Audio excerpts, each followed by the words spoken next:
First Corinthians chapter 6, verse 12. Okay. Everything is permissible for me, but not everything is beneficial. Everything is permissible for me, but I will not be mastered by anything. Ayan. Lahat ng bagay ay pwedeng gawin, pero hindi lahat ay nakakatulong.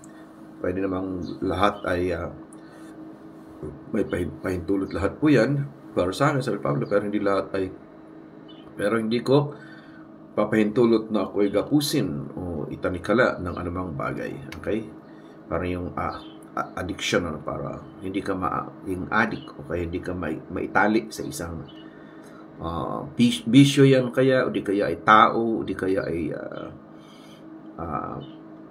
kaisipan, o di kaya ay whatever na pwedeng tumalo sa'yo, kaya ay gumapos sa'yo. Ito po yung madalas na maging laking problema po na maraming believer, yung po bang lagi nilang hinahanapan ng mayroon ba sa Biblia yan. Nakasulat ba sa Biblia? Wala naman nakasulat na ganyan. Tulad ho yung isang kaibigan natin dyan na doktor dati, naninigarilyo siya, tapos believer naman siya, sabi niya believer siya sa Lord, pero naninigarilyo siya. Tapos nung doon ako, nagpa-check up ako sa kanya, ang sabi niya sa akin, bakit kasi hindi sinulat ng Biblia na bawal sigarilyo, sabi niya. Ano ba naman? Sabi ko sa kanya, sir naman, mayroong term dyan na sinabi na, eto, hindi mga dapat ito, at lahat, ng mga katulad nito, hindi naman na kailangan isulat lahat. Di ba? Mayroong word na gano'n na sinabi na, at kagaya ng mga ito, hindi dapat. Pero, ang gusto niya, yung letra por letra na mabasa na andun, parang yung nganga. Yan. Nganga, sigarilyo. Actually, kasi yan yun, kasama po kasi yan doon sa doctrine na sa liberty ng Christian, kung gagawin niya o hindi. Pag ginawa niya, pwede siyang gapusin o pwede siyang maging alipin nito. Sabi naman ng Bible, sabi ni Pablo, ayokong alipin ka ng kung ano man yung nagpapasunod sa'yo. Huwag naman ganun, ano? Okay, so sa halip na mag-ano ka doon sa maraming tanong mo kung mayroon bang nakasulat o hindi nakasulat. Kasi may mga bagay talaga na hindi nakasulat, na dapat mong gawin. Maligo. Wala ka naman mababasa na maligo ka. Walang ganon. May naligo sa Bible pero hindi sinabi maligo. Walang utos. Walang utos na mag-toothpaste, mag-toothbrush. Walang utos na magsuklay ng buhok. Wala namang inutos na Ang lang dyan ay yung bang pag-alaga sa sarili meron nung taking care of yourself. Kaya andyan din sa verse na mamaya mabasahin natin. Pero yung ibang mga bagay na gagawin mo bilang tao, hindi naman kailangan masulat lahat. Kasi understandably, ay didesisyonan mo na ang mga bagay na yan. It's your, kalayaan mo yan na pagpasyahan. Okay? Amen. Pati naman yung mga paghilamos, wala ka na mabasa maghilamos ka Walang ganun. Okay. Siguro mas maganda ay bago ka maghanap ng mga verses muna, bagamat mayroon ka talaga makikita dyan, pero por letra, wala ka makikita lahat sa mga ibang bagay. Kasi hindi naman talaga nila isinulat yun kasi nasa desisyon mo na nga. Number 1, gusto ko tingnan mo ito. Sagutin mo ang 5 tanong. Marami pang tanong siguro yung iba. Pero ito, kahit na 5 lang. Number 1 po dyan. Sabi niya, 5 questions that helps Christians to decide in living the wisdom of God sa kanyang buhay. 1, does it glorifies God? Kakapuri ba yan sa Diyos? Number 2, ginagawa ko ba yan sa pananampalataya? Does it done according to your faith? Number 3, does it done in love? Ginawa mo ba yan dahil sa pag-ibig sa Lord? O sa pag-ibig mo sa Panginoon? Number 4, ginawa mo ba yan para lumago ang pananampalataya ng ibang tao? Number 5, nakakatulong ba yan sa iyong kalusugan? Okay. So, ulitin natin para hindi mo maano. Number 1, nakakapuri ba yan sa Diyos? Does it glorifies God? Number 2, nakakatulong ba yan sa pananampalataya mo? Number 3, ipapakita mo ba ang pag-ibig mo dyan? Number 4, napapalago ba nito ang pananampalataya ng ibang tao? Number 5, nakakatulong ba yan sa iyong kalusugan? Okay, isa-isahin natin. Number 1, ito ba yung bang kakainin mo o yung bang gagawin mo, yung isusuot mo o yung relasyon na yan o yung trabahong yan, okay, yung trabahong yan na pinasok mo, o yung transaksyon na pinasok mo, o di kaya ay yung kakainin mong pagkain, iinumin mo, ito ba ay nakakapagbigay lugod sa Diyos? 1 Corinthians 10:31, sabi niya, uminom man kayo o kumain man kayo uminom, ano bang gawin niyan? Ano man ang inyong gawin? Gawin nyo ito sa ikakapuri sa Diyos. Colossians 3:17, ano mang gawin ninyo sa salita at sa gawa, gawin nyo ito sa pangalan ng Panginoong Jesus na magpasalamat kayo sa Ama at Ama sa magitan niya. So, hindi naman ako mahirap intindihin yan, ano po. Okay, na nagbibigay puri ba ito sa Diyos? Naitataas ba ang Diyos? Nakikilala ba ang Diyos sa aking ginagawang ito? Sa aking kinakain na ito? Sa aking ginagamit na ito? Okay. Okay? Nasusundan po ninyo? Pangalawa, napapalago ba nito ang pananampalataya ko? O di kaya ay ginagawa mo ba yan ayon sa iyong paniniwala? Ayon sa iyong pananampalataya? Bakit? Sa Romans 14:23 kasi, sabi niya, ang sino mang nagdalawang isip, hatulad siya ng kanyang kinain. Pero kung kumain ka ng ayon sa pananampalataya, kasi sabi sa English kasi, sabi niya, for whatsoever is not of faith is sin. Kung hindi mo ginagawa yan sa iyong pananampalataya, kasalanan sa iyo yan, magiging kasalanan sa katawan mo yan, o sa sarili mo yan. Sa Matthew 9:29, sabi niya, nung hipuin ng Panginoong Jesus yung mata ng isang tao doon, sabi niya, according to your faith, be it done to you. Ayon sa iyong pananampalataya, sabi niya, ay mangyari ito sa iyo. So, ito yung makita natin na dapat lahat ng gagawin mo, lahat ng inumin mo, lahat ng sasabihin natin, lahat ng transaksyon, lahat ng negosyo, pati yung susuot natin, ito, ginagawa ba natin ito in good faith at sa Panginoon natin ginagawa ito at according to your faith at ipapakilala ba nito ang iyong pananampalataya sa Diyos? Na ipapakita ba nito ang iyong pananampalataya sa Panginoon? Ginagawa mo ito ba ito sa pananampalataya? Sa ngalan ng pananampalataya. Okay? So, sabi na rito, to strengthen your faith in God. Everything that is giving you a doubt to God's words, that gives you fear, that gives you hatred, that will lead you palayo sa Diyos, should be checked yan.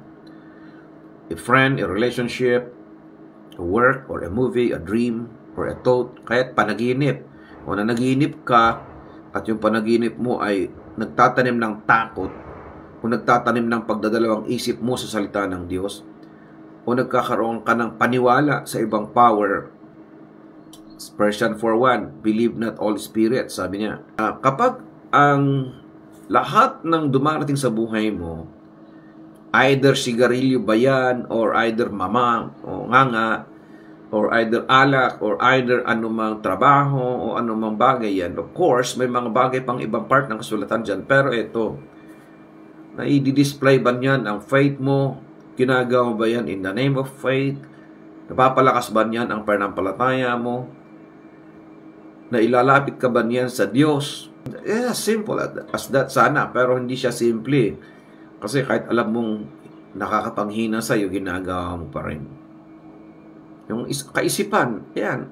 Kung kaisipan na dumadalaw sa utak mo, hindi nagbibigay yan ng kaluguran. Una, kaluguran sa Diyos, at hindi nakapagpalakas sa pananampalataya mo, nagbibigay ng doubt sa iyo, bay dapat, check mo din yung mga kaisipan o yung napapanood mo, o di kaya ay mga napapakinggan mong katuruan. Of course, sa ngayon, masyado ng katulad, kasama tayo na andito na tayo sa social media, dito tayo sa radio, nang tayo, napapakinggan tayo ng ibang tao kahit paano, ay of course, kailangan nilang i-check din yung sinasabi natin kung ito ay tama ayon sa salita ng Panginoon. Yung mga pinapanood natin mga movie, yung work na pinapasok natin. Nalungkot ako dahil minsan may nagsabi sa akin dito sa atin na isang young people natin, tuwang-tuwa ako dahil sabi sa atin ay mayroon daw siyang negosyo ngayon. Binili niya ang isang negosyo somewhere dyan. Pero nung malaman ko, nalungkot ako, sabi ko, kasi may pastors tayo doon Malaman ko, bidyokehan naman pala yung binili. Siyempre, kailangan ko kausapin sila. Nausap ko yung magulang. Nausap ko rin yung manggagawa. Sentido common. Sentido common po yan. Hindi na kailangan tanungin pa sa Biblia yan.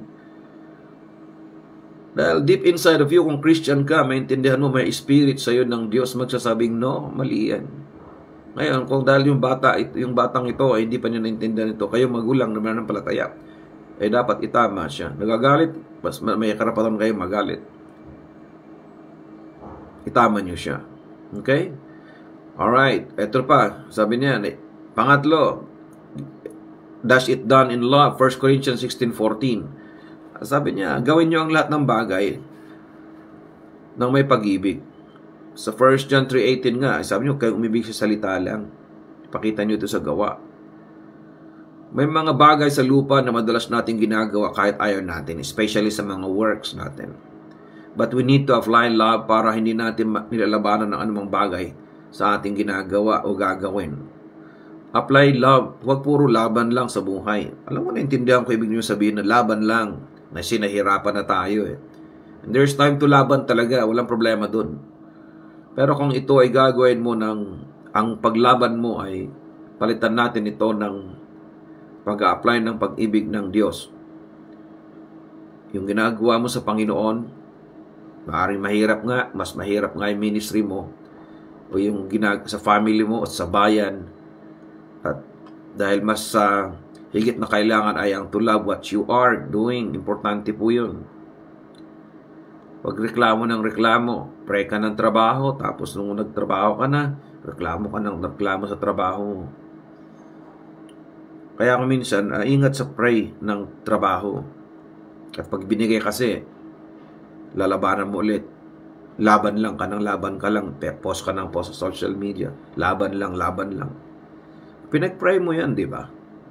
Amen. Nasusundan po ba ako?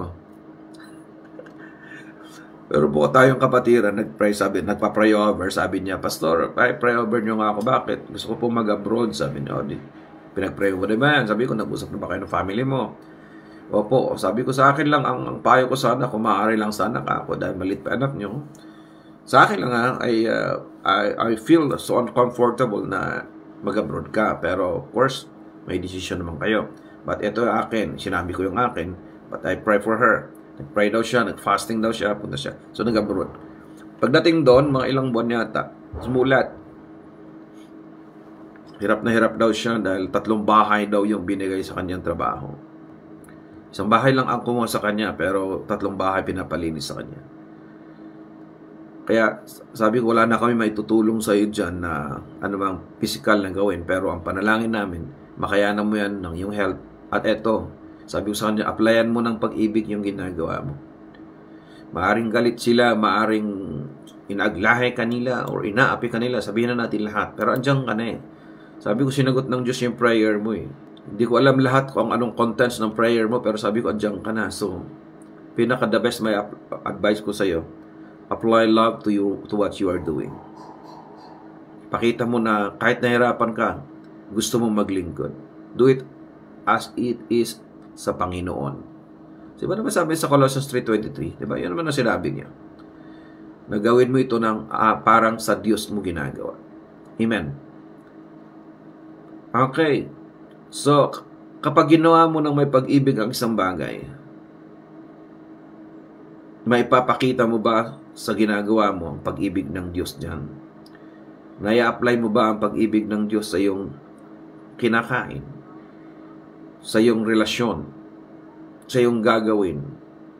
O video muna bago bigay?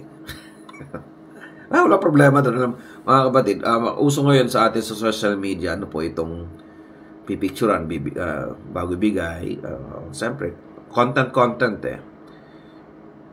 Sa akin naman, sa isang banda, basta may natutulungan sila. Kaya lang nakakawa din yung natutulungan dahil sa binigyan siya ng, kunwari, 10,000, ganun, o 20,000. Pero ang kita naman nung nag-vlog, million, ganun. Ganun lang naman. So, masakit na katotohanan na naging negosyo na rin siya. Pero sana tumulong na lang talaga ang tao ng yung talagang totoong pagtulong, hindi yung pagkakitaan lang ang iba. Pero sa isang banda, sabi ni Pablo, yung parang may nangangaral na dahil galit sila sa akin eh. Pero sige na nga, sabi niya, basta na ipipreach ang gospel. Pero of course, mas maganda pa rin, personally, ginagawa natin sa ngalan ng pag-ibig o ina-apply natin ang pag-ibig ng Diyos sa ating mga ginagawa. Number 4, thus it helps others' faith to grow and be strengthened. Sa Romans 14:13, sabi niya, therefore let us not pass judgment on one another any longer, but rather decide never to put a stumbling block or hindrance in the way of brother. Stumbling block, katitisuran. Yung hindrance, humaharang, nakabalandra, yung humaharang. Huwag tayong maglagay ng katitisuran at ng mga harang para sa paglago ng pananampalataya ng iba. Sa Matthew 22:13 nga, love your neighbor. May katuloy pa yun, as you love yourself. Yun na yung last eh. Okay, thus it helps. Kaya, sa sinasabi mo, sa pinapakita mo, sa gagawin mo, ginagawa mo, nakakatulong ba yan sa paglago ng faith ng iba? And lastly, ito na po ay depende na ho ito sa desisyon ng tao kung ano yung maganda sa kanya. Thus it helps sa kalusugan mo yan. Sa tao mo yan. 20-39 ng Mateo. Mahalin mo yung neighbor. Kapwa talaga dapat yun eh. Hindi kapitbahay. Minsan kasi sabi, mahalin mo ito, kapitbahay mo. Actually, yung intention ng pagkasabi mali eh. Pero yung neighbor dyan, kapwa. As you love yourself. Okay, hindi sinabing awayin mo sarili mo. Kasi sa 1 Corinthians chapter 6 verse 19 to 20, maliwanag naman po yan. Do you not know that your bodies are temples of the Holy Spirit? Sabi niya. Kaya, bisyo, ang hobbies, foods, whatever, lahat po doon, na alam mong hindi makakatulong, pero minsan tigas ulo natin eh. Ang kalooban ng Ama, number 1 dyan, ay tanggapin natin ang Panginoong Jesucristo bilang Panginoon at tagapagligtas. Huwag nating i-reject yung kanyang ginawa doon sa krus ng Kalbaryo. At pag tinanggap natin, minamarkahan tayo ng kanyang banal na Espiritu bilang kanya at nananahan sa atin ng Diyos para mamuhay ng may kabanalan. At yung buhay ng kabanalan, kasama na po dyan ang pag-aalaga sa ating mga katawan. And of course, sa bagay, dahil nga sa prayer yung baning ito at ito ay nabenta sa kasalanan noong unang panahon pa at kaya nga namamatay tayo. But of course, mas maganda pa rin na umabot tayo sa mahababang araw na tayo nasa lupa para gamitin ng Panginoon sa kanyang kapurihan. Minsan mo actually kahit ngayon po medyo nagkakamali po ako sa sa katawan ko kasi lahat ay nag-offer ng black coffee, ng purong kape. Okay naman po sa akin yung black coffee, kaya lang dapat walang sugar. Kaya lang dahil sa punta ko dito, kape, punta ko doon, kape, punta ko doon, kape. Tumaas po ulit ang BP ko eh. Yung bang nagbulag po yung itong right side na mata ko, hindi na makakita. Tapos nag-start siya dito. So, naupo ako, huminga, minom tubig. Tapos naalala ko, meron ako nilalagay dito sa dila. So, sinasabi ko ito hindi dahil sa kayo lang. Lahat tayo dapat pa rin na kasama tayo dun sa yung tamang pag-inom ng tubig, tamang exercise, tamang tulog, tamang pagkain. At kung ano yung sinasabi ng mga doctors nyo para sa inyong katawan, ay dapat maganda pa rin sumunod pa rin. Kasi kahit gaano kagaling ang doktor, kung matigas ulo natin, walang silbi ang sinasabi ng doktor. Ganon din po yun. Kahit gaano ka-pray ka ng Lord, gusto ko ng kalusugan, Lord, sana pagalingin mo ako, pero ang takaw mo naman, pasensya na. Iniinom mo lahat ng maiinom. Kinakain mo lahat ng kinakain. Tapos, tawag ka kaya pastor, tawag ka sa iyong pare, tawag ka sa ministro mo, pakipag-pray nga po niyo ako. Bakit hindi sinasagot yung prayer natin? Actually, sinasagot po. Pero tayo lang po hindi sumusunod. Nasundan po niyo ako. Nakasunod pa po ba kayo dyan? Okay, eto. Babalik tayo. 1 Corinthians 6:12, everything is permissible for me, sabi ni Pablo. But not everything is beneficial. Tama po yun. Everything is permissible for me, but I will not be mastered by anything. Ayan. Tulad ho yung nganga. Wala namang pong problema sa nganga sa atin. Tingin ko lang kung tungkol dun sa kaligtasan. Sa akin, honestly, hindi ko kaligtasan yan sa papuntang impyerno pinag-uusapan. Pero sa akin po, ang pinag-usapan dyan ay number 1, yung health natin, testimony natin, at yung sinasabi niya, be mastered by anything. Pag yung nga minamaster ka niyan eh. Pag wala nang nga, galit ka na. Nananapok ka na. No. Tama? Para sigarilyo. Ninigarilyo naman ako dati rin eh. Pag walang sigarilyo, something's wrong. Pagtapos kong kumain. Pagkat wala nakasulat sa Bible yan, tingnan mo din, ano bang pinapakita niya, ano bang ginagawa siya sa'yo? Tinatalian ka na ba? Pati ng cellphone mo, pati ng mga drama pinapakinggan mo, pati ang kinakain mo, puro matamis. Kapatid, do not be mastered. Kahit na hindi yan, hindi pinag-uusapan dyan yung mahal ka ba ng Diyos, i-reject ka ba ng Diyos? Hindi ganon. Hindi ko mo naninigarilyo ka naman, itatapong ka ng Diyos. Mali yun. Nagnganga, galit ng Diyos sa'yo. Hindi ganon. Bakla, tomboy, galit ng Diyos sa'yo. Hindi ganon. Mahal ka ng Diyos. Kaya nga namatay si Jesus para sa atin. Para tubusin tayo, iligtas tayo sa impyerno, at baguhin ang buhay natin dito sa lupa upang mamuhay tayo ng ayon sa gusto ng Diyos. Ayon ng Diyos na tayo ay ginagapos, kinukulong ng ating mga bisyo o ng ating mga temperaments na hindi maganda. Okay? Pati yung temperaments natin pinanganak kang choleric o phlegmatic, whatever, sanguine ka, melancholic ka, whatever, kung ano, naghalo-halo na yung temperaments mo, then naging Christian ka, masyado mainitin ulo mo, sabihin mo parati, pasensya na kayo, temperaments ko to Hindi ganun. Kaya nga pumasok si Lord Jesus sa buhay mo para yung Holy Spirit, yung temperaments mo na hindi dapat, ay i-overpower yan ng Lord. Hindi niya tatanggalin I-overrule lang ng Panginoon yung temperaments mo na hindi makakatulong. Kasi si Lord naman ang gumawa ng temperaments natin May gamit yan. Pero kapag nasa sayo ang Holy Spirit, titimplahin niya ang buhay mo. Dati ka magagalitin, kahit nagagalit ka ngayon, magkakaroon ka ng power to suppress yung feelings mo at pagbibigay si Lord ng pag-ibig sa iyo. Ipapagalaw niya o i-release niya yung pagpapakababa sa iyo. Ganun yun. Hindi naman nagtitingin si Lord Once and for all naman yun. Kaya Lord, bigyan mo ka ng patience. Ganun. Hindi ganun. Walang tingi. Package deal si Jesus. Kaya lang, kailangan sa panahon na yon ay huwag manalo yung temperaments. Dati ka mahihiyain ka.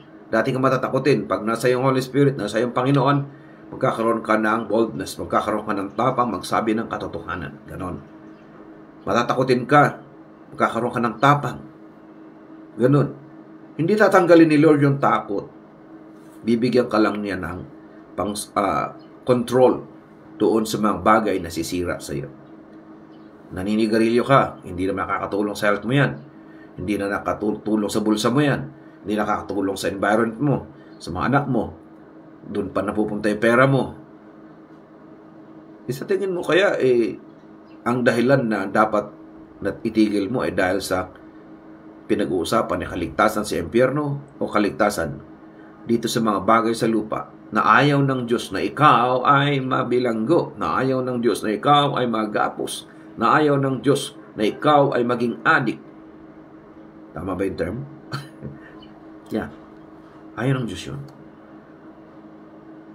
Sana po ay nasusundan nyo ako at sana pag ginagawa mo o gagawin ng sambagay, wag na tayo masyadong masyado kasing ang ibang kapatiran natin o mga mananampalataya. Kailangan nakasulat sa Biblia yan. Kailangan na letra por letra mababasa mo yan. Hindi ho, ganun. Nabasa mo na ba dyan na maghilamos ka ng mukha? Wala. Pati maligo, wala. Mag-toothbrush, wala. Nagsuklay, wala. Pati nga ako kumain ng kanin, wala Tinapay nga ho yan dyan Amen. Sana po nasundan niyo ako at mahal po tayo ng Diyos. Nais ng Diyos sa mga tumanggap, sa mga kumikilala sa Kanya, ay huwag makulong o huwag matanikala ng anumang bagay na sisira sa kanilang patutuo, sa kanilang spirit, sa kanilang katawan, at sa kanilang relasyon, sa kanilang kapwa, at sa kanilang pamayanan. Amen. Bakit nung Christian ka, ikaw pa yung naglalasig-lasing dyan? Ikaw pa nagwawala? Hindi ko ganun. Ibig sabihin, Pastor, okay lang sa inyo na nigarilyo? Bihira kayo.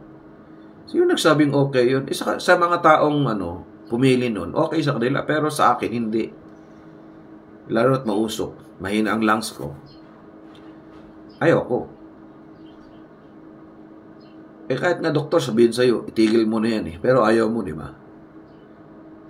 So, pag bata ka, sinusubuan ka. Pipiliin nilang pagkain para sa'yo. Gerber, lugaw, kamote. Ngayon, pag matanda ka na, kaya ay matured ka na, pumipili ka na ng sayo.